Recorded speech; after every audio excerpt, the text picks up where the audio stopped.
And no matter how much you might desire to be in a different reality, if the thread of continuity that you're taking along from your subconscious patterning is not resolved, then you'll end up in a what appears to be a different world or a different version, but you'll be redoing the same lessons and you'll be repeating things. And that's why I really see it as centered around the evolution of consciousness and self mastery.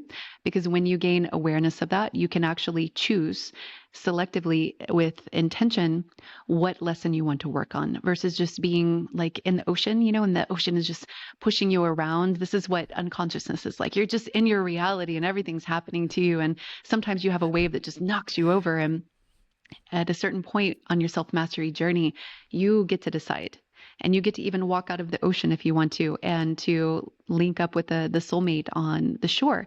But when you're still drowning in your patterns, you don't ever have the ability to understand how to choose a different reality. Even if you open up to quantum shifting, you're still going to actually be subconsciously recreating the same. And that's where the power of the mind, that's why I focus so much on mastery of the mind.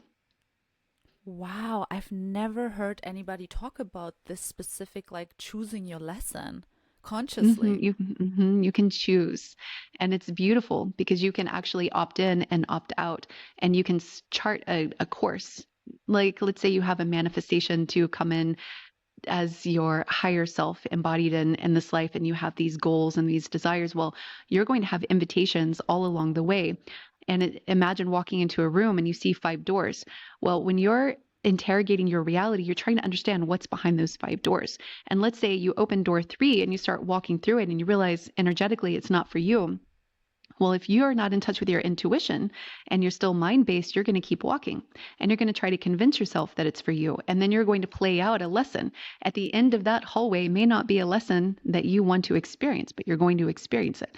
And when you understand that everything is like a reality presenting doorways to you and people are portals, then you understand that they're offering a co creation with you and you're saying yes. Every time you say yes, every time you consent, you're telling the algorithm of the universe, I want more of this. And so if that person is giving you those flags, maybe green flags, maybe red flags, you're walking down a hallway and you're going to experience happily ever after, like in your case with your soulmate, or you're going to experience another version of reality. When you see it like that, you understand you're the driver and your avatar, and all you have to do is to say yes to the right ones and no to the wrong ones, and your whole life can change instantaneously.